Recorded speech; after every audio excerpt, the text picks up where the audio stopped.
Families of economic migrants have started moving into a former upscale hotel turned shelter in the Long Island City Astoria section of Queens, with around 500 migrants expected to be housed at the facility by the end of the summer.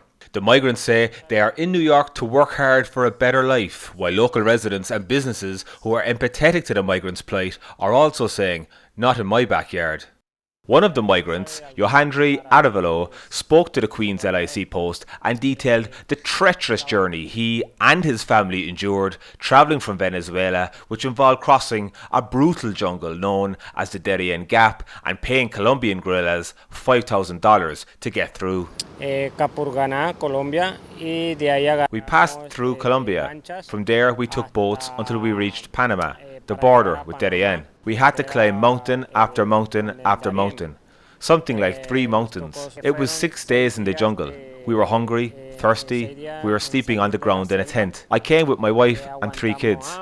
It rained. There were people who fainted and others who perhaps weren't able to make it out of the jungle. With the other migrants who came with us, we all went hungry. We couldn't sleep worrying that our children could be kidnapped or raped. Arevalo said last week his family was placed in the shelter, which was previously known as the Collective Paper Factory, located on the corner of 36th Street and 37th Avenue. Thank you to the American government. They have helped to put us up here in a hotel, and thank God we're okay. Now I am looking for a job. If anyone knows of one for me, I'd appreciate it. I do gardening work, I also do painting, I also know how to cook and many other things.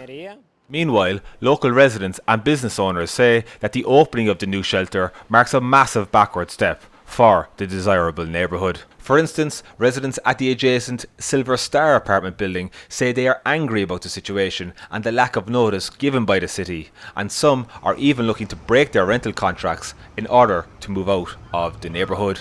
Manuel Roman, who manages a deli across the street from the hotel, says his business is already down 50% in revenue since the shelter opened because a large portion of his customers were guests at the hotel and the migrants do not purchase items from the deli. I know the humans and everything, but they put my business down, 50% down. I had to pay rent, I had to pay connection, I had to pay everything.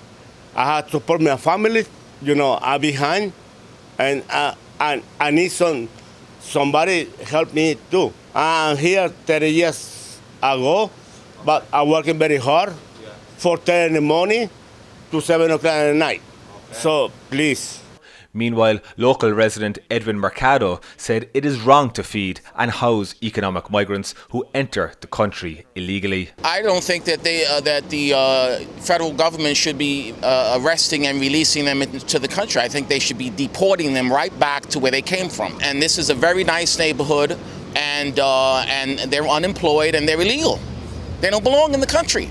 Nearly 100,000 economic migrants have come through the city's intake system since the spring of 2022, with the cost to the taxpayer to house and feed the migrants expected to hit $12 billion by the summer of 2025. There are dozens of shelters for migrants across District 26 and 22, with the city also converting the Creedmoor Psychiatric Centre in eastern Queens into a shelter for 1,000 male economic migrants, drawing demonstrations from locals.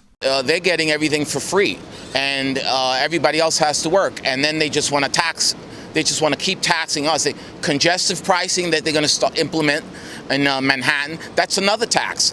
And we have to work, and they're getting everything for free. These illegal immigrants, they're illegal. They're not legitimate. And then there's legitimate migrants that are waiting to come in, and they have to wait online. Americans' opinions are starting to change, and everybody was complaining that because we're not a border state, and now that they're here, now people's minds are starting to change. I think that it's all about them getting votes. These politicians, it's all about whatever gets them votes. It's the majority of the Democrats.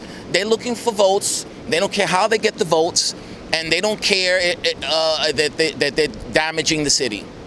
For more on this story and to watch each video interview in full, visit licpost.com.